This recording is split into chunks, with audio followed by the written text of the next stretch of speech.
जय हिंद दोस्तों, आज के इस इम्पॉर्टेंट लेक्चर में हम डिस्कस करेंगे जीव विज्ञान यानी बायोलॉजी की शाखाएं।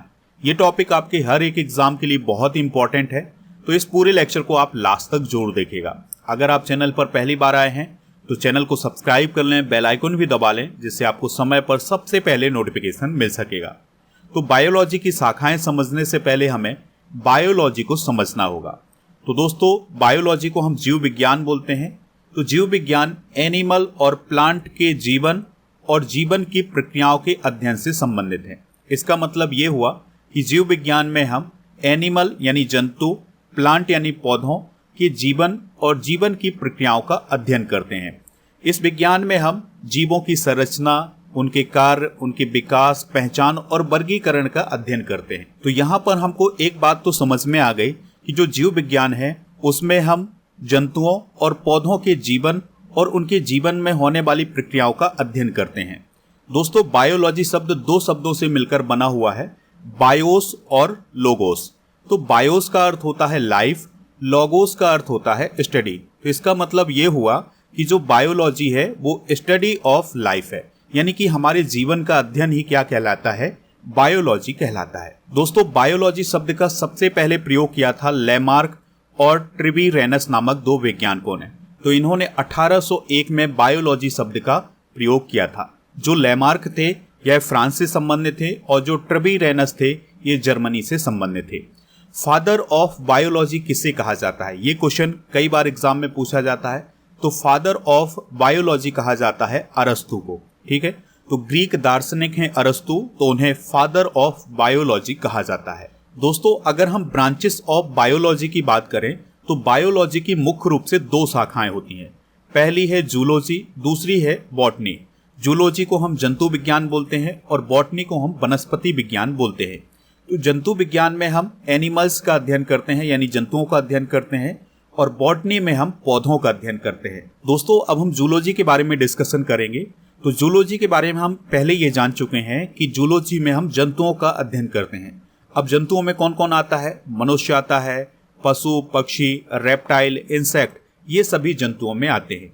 तो जूलॉजी में हम जंतुओं की शारीरिक संरचना, इवोल्यूशन, वर्गीकरण और उनके व्यवहार आदि का अध्ययन करते हैं। दोस्तों, जंतु विज्ञान का जनक किसे कहा जाता है, तो अरस्तु को जंतु विज्ञान का जनक कहा जाता है। अरस्तु के द्वारा हिस्टोरिया एनिमेलियम पुस्तक लिखी गई थी, जिसमें 500 प्रकार के जंतुओं की संरचना, स्वभाव, वर्गीकरण और जनन आदि का वर्णन किया गया था। तो आपसे क्वेश्चन पूछा जा सकता है कि हिस्टोरिया एनिमेलियम पुस्तक किसने लिखी है, तो ये अरस्तु ने लिखी है। दोस्तों, कैरोलस लिनियस के द्वारा भी एक पुस्तक लिखी गई थी जिसका नाम है सिस्टेमा नेचुरे, जिसको 1735 में लिखा गया था।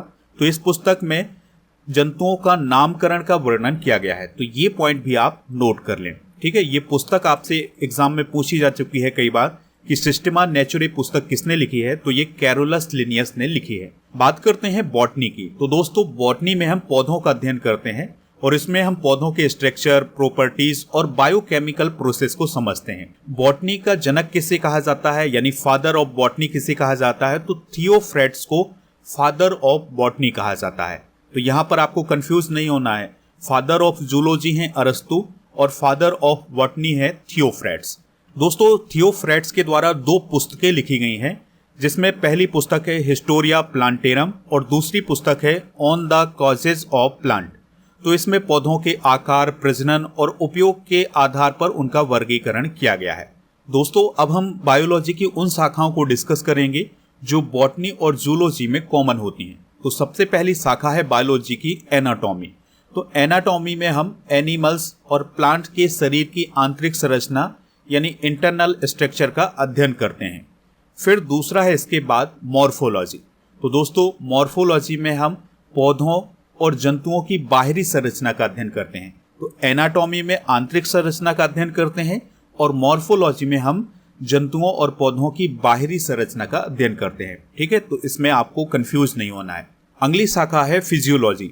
तो फिजियोलॉजी में हम जीवों के अंदर होने वाले बायोकेमिकल फंक्शंस को समझते हैं, जैसे श्वसन, पाचन, उत्सर्जन, ये कैसे होता है जंतुओं में, इसको हम समझते हैं फिजियोलॉजी में। तो इस प्रकार से ये तीन प्रमुख शाखाएं हैं जो जूलॉजी और बायोलॉजी में कॉमन है। अब हम डिस्कस करेंगे दोस्तों जूलॉजी की प्रमुख शाखाएं। तो इसमें पहली शाखा है साइटोलॉजी। ये कई बार एग्जाम में पूछी जा चुकी है। तो साइटोलॉजी को हम सेल बायोलॉजी के नाम से भी जानते हैं और साइटोलॉजी में हम कोशिकाओं की संरचना, कोशिका का जीवन चक्र, कोशिका विभाजन और कोशिका की मृत्यु का अध्ययन करते हैं। जूलॉजी की एक और शाखा है जिसे हम मॉलिक्यूलर बायोलॉजी बोलते हैं। तो मॉलिक्यूलर बायोलॉजी में कोशिकाओं के भीतर जो अणु होते हैं उनको समझते हैं, यानी कि उनका अध्ययन करते हैं। दोस्तों जूलॉजी की अगली शाखा है हिस्टोलॉजी। तो हिस्टोलॉजी में हम ऊतक के स्ट्रक्चर को समझते हैं, यानी कि ऊतक की संरचना और ऊतक के कार्यों को समझते हैं। जूलॉजी की अगली शाखा है एम्ब्रियोलॉजी, जिसे हम भ्रूण विज्ञान बोलते हैं। तो इसमें हम ये समझते हैं कि एक ओवम यानी अंडाणु का फर्टिलाइजेशन कैसे होता है और फिर ये शिशु कैसे बनता है, शिशु का डेवलपमेंट कैसे होता है, ये सभी हम एम्ब्रियोलॉजी में समझते हैं। जूलॉजी की अगली शाखा है न्यूरोलॉजी। तो दोस्तों इसमें हम हमारे शरीर के नर्वस सिस्टम का अध्ययन करते हैं। ठीक है, तो नर्वस सिस्टम का अध्ययन करने वाली शाखा को हम न्यूरोलॉजी बोलते हैं। तंत्रिका कोशिका, जिसे हम न्यूरॉन बोलते हैं, ये हमारे शरीर में फैली होती हैं और यह हमारे शरीर में सूचनाओं का आदान प्रदान करती हैं, यानी कि सूचनाओं का आदान प्रदान करने के लिए न्यूरॉन होते हैं हमारे शरीर में। जूलॉजी की अगली शाखा है वायरोलॉजी। तो दोस्तों वायरोलॉजी के अंतर्गत हम वायरस यानी विषाणु की संरचना, वर्गीकरण और उसके डेवलपमेंट का अध्ययन करते हैं। वायरस बहुत ही सूक्ष्म जीव होते हैं जो केवल जीवित कोशिकाओं में ही वृद्धि कर सकते हैं। वायरस की खोज किसने की थी? इवान विस्की ने। इस बात को भी आप नोट कर लें। जूलॉजी की अगली शाखा है माइकोलॉजी। तो माइकोलॉजी में हम कवक का अध्ययन करते हैं, यानी फंजाई का अध्ययन करते हैं। तो फंजाई का अध्ययन करने वाली शाखा को हम क्या कहते हैं? माइकोलॉजी कहते हैं। अगली शाखा है जेनेटिक्स। तो दोस्तों जेनेटिक्स को हम आनुवांशिकी भी बोलते हैं। तो यह जीव विज्ञान की वह शाखा है जिसके अंतर्गत आनुवांशिकता यानी हेरिडिटी और जीवों की वेरिएशन का अध्ययन करते हैं। तो आनुवांशिकता का अध्ययन करने वाली शाखा को हम क्या बोलते हैं? जेनेटिक्स बोलते हैं। ग्रेगर जॉन मेंडल को जेनेटिक्स का पिता कहा जाता है, इस बात को भी आप याद रखिएगा। अगली शाखा है दोस्तों जेरेंटोलॉजी। तो जेरेंटोलॉजी में मनुष्य बूढ़ा कैसे होता है और उसकी वृद्धावस्था में कौन कौन सी समस्याएं आती हैं, इस बात का अध्ययन किया जाता है। जूलॉजी की अगली शाखा है एंटेमोलॉजी। तो एंटेमोलॉजी में कीटों की संरचना और उनकी शारीरिक क्रियाएं, वर्गीकरण और नियंत्रण आदि का अध्ययन किया जाता है, यानी कि कीटों का अध्ययन एंटेमोलॉजी में किया जाता है। अगली ब्रांच है मायोलॉजी। तो दोस्तों मायोलॉजी में हम पेशियों का अध्ययन करते हैं, यानी हमारे शरीर में जो मसल्स होते हैं उनका अध्ययन हम मायोलॉजी में करते हैं। हमारे शरीर में 669 मांसपेशियां पाई जाती हैं, इस फैक्ट को आप नोट कर लें। जूलॉजी की अगली शाखा है ऑस्टियोलॉजी। तो ऑस्टियोलॉजी में हम हड्डियों का अध्ययन करते हैं। ठीक है, तो हड्डियों का अध्ययन जीव विज्ञान की किस शाखा में किया जाता है? ऑस्टियोलॉजी में किया जाता है। मनुष्य के शरीर में जन्म के समय 306 हड्डियां होती हैं और युवा अवस्था में यह 206 रह जाती हैं, इस फैक्ट को भी आप नोट कर लें। अगली शाखा है डर्मेटोलॉजी। तो डर्मेटोलॉजी में मानव त्वचा का अध्ययन किया जाता है, यानी कि हमारी जो स्किन होती है उसका अध्ययन किया जाता है डर्मेटोलॉजी में। अगली शाखा है ऑन्कोलॉजी। काफी इंपॉर्टेंट है, कई बार एग्जाम में पूछी गई है। तो ऑन्कोलॉजी में हम कैंसर से संबंधित अध्ययन करते हैं। अब कैंसर क्या होता है दोस्तों? जब हमारे शरीर में कोशिकाएं अनियंत्रित तरीके से वृद्धि करती हैं तो उसे हम कैंसर बोलते हैं। तो कैंसर का अध्ययन ऑन्कोलॉजी में किया जाता है। अगली शाखा है इम्यूनोलॉजी। अगली ब्रांच है ऑर्निथोलॉजी। तो ऑर्निथोलॉजी में हम पक्षियों का अध्ययन करते हैं, यानी पक्षियों की बाहरी और आंतरिक संरचना का अध्ययन ऑर्निथोलॉजी में किया जाता है। अगली ब्रांच है दोस्तों पैलियोबायोलॉजी। तो दोस्तों इस ब्रांच में हम पादप और जंतु जीवाश्म का अध्ययन करते हैं, यानी कि पौधों और जंतुओं के जीवाश्म का अध्ययन किस शाखा में किया जाता है? पैलियोबायोलॉजी में किया जाता है। अगली शाखा है इकोलॉजी। तो दोस्तों इकोलॉजी को हम पारिस्थितिकी बोलते हैं। तो इस शाखा में जीवों का वातावरण के साथ किस प्रकार से संबंध है, इस बात का अध्ययन किया जाता है। दोस्तों हम जूलॉजी की कुछ और इंपॉर्टेंट शाखाएं डिस्कस करेंगे। जैसे पहली है इक्थियोलॉजी। तो इक्थियोलॉजी में हम मछलियों का अध्ययन करते हैं और मेलेकोलॉजी में हम मोलस्का का अध्ययन करते हैं। मोलस्का में कौन आता है? स्नेल आते हैं, ऑक्टोपस आते हैं। तो इन सभी का अध्ययन मेलेकोलॉजी में किया जाता है। जूलॉजी की अगली शाखा है प्रोटोजूलॉजी। तो तो इसमें हम प्रोटोजोआ का अध्ययन करते हैं, यानी कि जो प्रोटोजोआ होते हैं उसका अध्ययन प्रोटोजूलॉजी में किया जाता है। अगली शाखा है एपीकल्चर। तो दोस्तों एपीकल्चर में मधुमक्खियों के पालन पोषण का वैज्ञानिक तरीके से अध्ययन किया जाता है। बायोलॉजी की अगली शाखा है एपीकल्चर।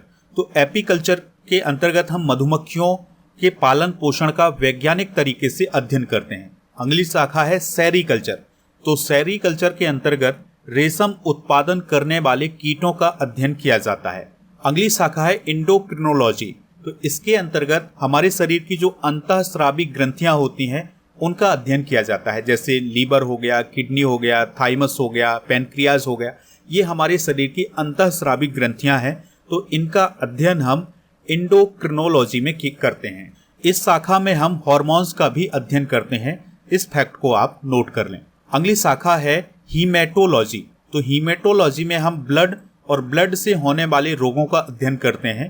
पैथोलॉजी में हम रोग की प्रकृति, लक्षणों और कारणों का अध्ययन करते हैं। दोस्तों रेडियोलॉजी में हम जीवों पर रेडिएशन का किस प्रकार से प्रभाव होता है इसका अध्ययन करते हैं।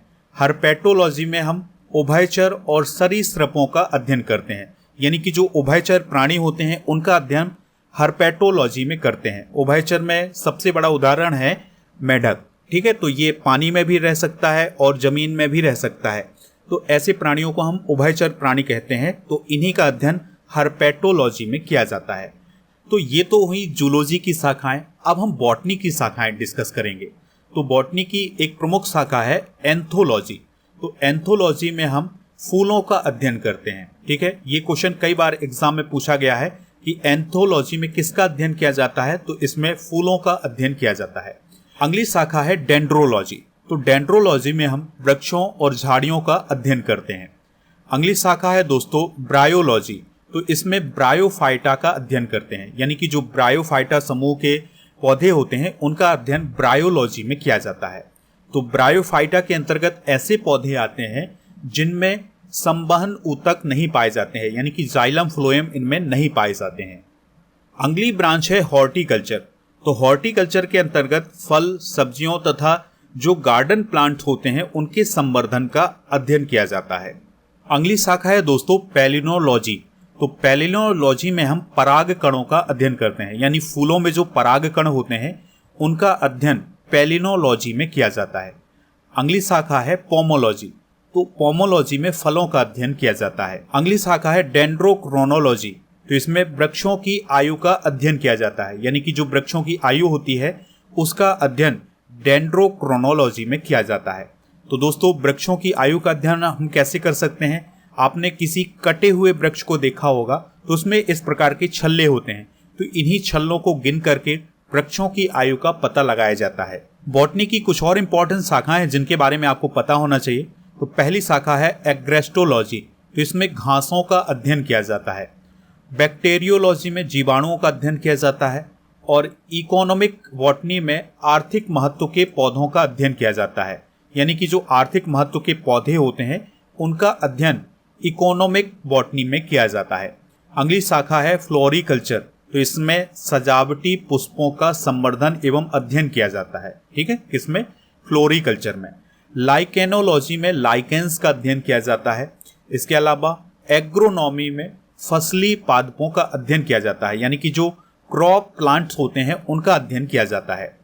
पेडोलॉजी में मृदा का अध्ययन किया जाता है। तो ये क्वेश्चन कई बार एग्जाम में पूछा गया है कि पेडोलॉजी में किसका अध्ययन किया जाता है, तो मृदा का अध्ययन किया जाता है। दोस्तों आप हमारे स्टडी करके ऐप को इंस्टॉल कर लें, इसका लिंक डिस्क्रिप्शन बॉक्स में दिया गया है। तो यहाँ पर आपको करेंट अफेयर्स, जीके इन सभी की पीडीएफ मिल जाएगी। तो करेंट अफेयर्स में नवंबर 2024 के मंथली करेंट अफेयर्स की ई बुक को लॉन्च कर दिया गया है, हिंदी और इंग्लिश दोनों मीडियम में। तो इसको आप ऐप से प्राप्त कर सकते हैं। दोस्तों अब हम बायोलॉजी की शाखाओं से संबंधित 50 इंपॉर्टेंट क्वेश्चन डिस्कस करेंगे। तो विटीकल्चर के द्वारा क्या उत्पादित होता है? तो विटीकल्चर में अंगूर का उत्पादन किया जाता है। जेरेंटोलॉजी के अंतर्गत किसका अध्ययन किया जाता है? तो वृद्धावस्था का अध्ययन किया जाता है। वर्मी कल्चर में कौन सा कीट प्रयुक्त होता है या कौन सा जीव प्रयुक्त होता है? तो इसमें केंचुआ का प्रयोग किया जाता है। पेडोलॉजी के अंतर्गत किसका वैज्ञानिक अध्ययन किया जाता है? तो इसमें मृदा का वैज्ञानिक अध्ययन किया जाता है। फूलों के अध्ययन को क्या कहते हैं? तो एंथोलॉजी कहा जाता है फूलों के अध्ययन को। कीटों का वैज्ञानिक अध्ययन क्या कहलाता है? एंटेमोलॉजी कहलाता है कीटों का वैज्ञानिक अध्ययन। जनसंख्या एवं मानव जाति के आंकड़ों का अध्ययन क्या कहलाता है? तो इसे डेमोग्राफिक्स बोला जाता है। जीवाश्म वनस्पति के अंतर्गत किसका अध्ययन किया जाता है? तो पादप जीवाश्म यानी प्लांट फॉसिल का अध्ययन किया जाता है। विभिन्न संस्कृतियों के वैज्ञानिक विवरण के तुलनात्मक अध्ययन को क्या कहा जाता है? तो इसे एथनोलॉजी बोला जाता है। सब्जी का अध्ययन किस शाखा के अंतर्गत किया जाता है? तो ओलेरी कल्चर के अंतर्गत सब्जी का अध्ययन किया जाता है। अस्थियों का अध्ययन विज्ञान की किस शाखा के अंतर्गत किया जाता है? तो ऑस्टियोलॉजी के अंतर्गत अस्थियों यानी हड्डियों का अध्ययन किया जाता है। सर्पों का अध्ययन किस वैज्ञानिक शाखा के अंतर्गत किया जाता है? तो सर्पेटोलॉजी के अंतर्गत सर्पों का अध्ययन यानी सांपों का अध्ययन किया जाता है। किस शाखा के अंतर्गत बिना मृदा के बागवानी की जाती है? तो हाइड्रोपोनिक्स में बिना मृदा के यानी बिना मिट्टी के बागवानी की जाती है। एनाटॉमी में किसका अध्ययन किया जाता है? तो एनाटॉमी में जीव के भीतरी अंगों का अध्ययन किया जाता है, यानी कि जो इंटरनल पार्ट होते हैं उनका अध्ययन किया जाता है एनाटॉमी में। एंथ्रोपोलॉजी में किसका अध्ययन किया जाता है? तो मानव के विकास का अध्ययन किया जाता है। एंजियोलॉजी में किसका अध्ययन किया जाता है? तो परिसंचरण तंत्र का अध्ययन किया जाता है, यानी कि हमारे शरीर का जो परिसंचरण तंत्र है उसका अध्ययन एंजियोलॉजी में किया जाता है। एरोबायोलॉजी में किसका अध्ययन किया जाता है? तो उड़ने वाले जंतुओं का अध्ययन एरोबायोलॉजी में किया जाता है। एरेक्नोलॉजी में किसका अध्ययन किया जाता है? तो इसमें मकड़ियों का अध्ययन किया जाता है। इक्थियोलॉजी में किसका अध्ययन किया जाता है? तो इसमें मछलियों का अध्ययन किया जाता है। साइकोबायोलॉजी में किसका अध्ययन किया जाता है? तो जंतुओं की मनोवृत्ति का अध्ययन किया जाता है। इसके अलावा आपको याद रखना है जंतु विज्ञान का जनक किसे कहा जाता है? तो अरस्तु को जंतु विज्ञान का जनक कहा जाता है। पैलिएंटोलॉजी में किसका अध्ययन किया जाता है? तो जीवाश्मों का अध्ययन पैलिएंटोलॉजी में किया जाता है। माइक्रोबायोलॉजी में किसका अध्ययन किया जाता है? तो सूक्ष्म जीवों का अध्ययन माइक्रोबायोलॉजी में किया जाता है। वायरोलॉजी में किसका अध्ययन किया जाता है? तो इसमें विषाणुओं का अध्ययन किया जाता है। बायोकेमिस्ट्री में किसका अध्ययन किया जाता है? तो सजीवों में कार्बनिक पदार्थों का अध्ययन किया जाता है। प्रोटोजोआलॉजी में किसका अध्ययन किया जाता है? प्रोटोजोआ का अध्ययन किया जाता है। पोमोलॉजी में किसका अध्ययन किया जाता है? फलों का अध्ययन किया जाता है। मायोलॉजी में किसका अध्ययन किया जाता है? तो मांसपेशियों की संरचना का अध्ययन किया जाता है। फाइकोलॉजी में किसका अध्ययन किया जाता है? तो जो शैवाल होते हैं उसका अध्ययन फाइकोलॉजी में किया जाता है। सीरोलॉजी में किसका अध्ययन किया जाता है? तो जो ब्लड का सीरम होता है उसका अध्ययन किया जाता है सीरोलॉजी में। फ्लोरिकल्चर में किसका अध्ययन किया जाता है? तो जो सजावटी फूल होते हैं उनका अध्ययन किया जाता है। टैक्सोनॉमी में किसका अध्ययन किया जाता है? तो जीव जातियों के नामकरण एवं वर्गीकरण का अध्ययन टैक्सोनॉमी में किया जाता है। न्यूरोलॉजी में किसका अध्ययन किया जाता है? तंत्रिका तंत्र का अध्ययन किया जाता है। ऑस्टियोलॉजी में किसका अध्ययन किया जाता है? तो इसमें हड्डियों का अध्ययन किया जाता है या कंकाल तंत्र का अध्ययन किया जाता है। एंजाइमोलॉजी में किसका अध्ययन किया जाता है? तो हमारे शरीर के जो एंजाइम्स होते हैं जिन्हें हम उत्प्रेरक बोलते हैं उसका अध्ययन किया जाता है। एंटेमोलॉजी में किसका अध्ययन किया जाता है? तो कीट पतंगों का अध्ययन किया जाता है।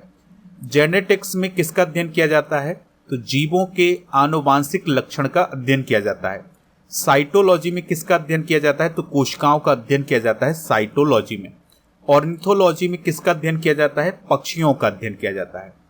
ऑफियोलॉजी में किसका अध्ययन किया जाता है? तो सरीसृप का अध्ययन किया जाता है, यानी कि जो रेंगने वाले जीव जंतु होते हैं उनका अध्ययन ऑफियोलॉजी में किया जाता है। हर्पेटोलॉजी में किसका अध्ययन किया जाता है? तो उभयचर एवं सरीसृपों का अध्ययन किया जाता है। डेंड्रोलॉजी में किसका अध्ययन किया जाता है? तो वृक्षों और झाड़ियों का अध्ययन किया जाता है। इम्यूनोलॉजी में किसका अध्ययन किया जाता है? तो प्रतिरक्षा प्रणालियों का अध्ययन किया जाता है, यानी हमारे शरीर के इम्यून सिस्टम का अध्ययन किया जाता है इम्यूनोलॉजी में। कैरियोलॉजी में किसका अध्ययन किया जाता है? तो केंद्रक का अध्ययन कैरियोलॉजी में किया जाता है। अगला क्वेश्चन है दोस्तों, मॉर्फोलॉजी में किसका अध्ययन किया जाता है?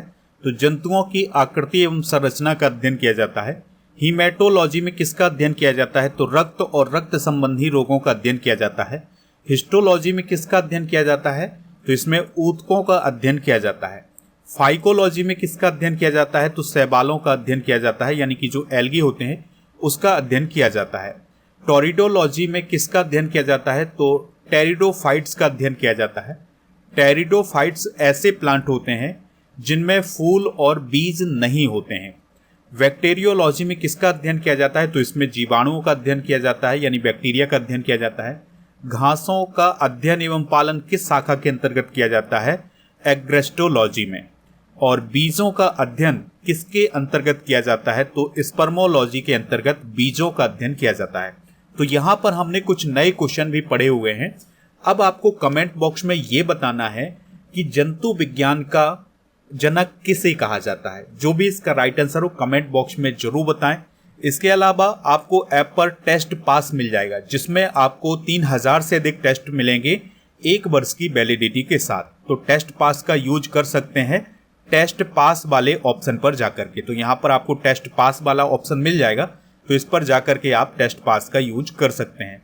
जनवरी से नवंबर 2024 तक के करंट अफेयर्स की ई बुक भी आपको ई बुक वाले सेक्शन पर मिल जाएगी, तो इसको आप वहां से प्राप्त कर लें। ई बुक वाले सेक्शन पर आपको करंट अफेयर्स की ई बुक के अलावा जीके की ई बुक भी मिल जाएगी, जैसे हिस्ट्री, पॉलिटी, जियोग्राफी, इन सभी की ई बुक आपको हिंदी इंग्लिश दोनों मीडियम में। वहाँ नाम है स्टडी कर ऑफिशियल। इसके अलावा व्हाट्सएप चैनल और इंस्टाग्राम पेज को भी फॉलो कर लें। इन सभी का लिंक डिस्क्रिप्शन बॉक्स में दिया गया है।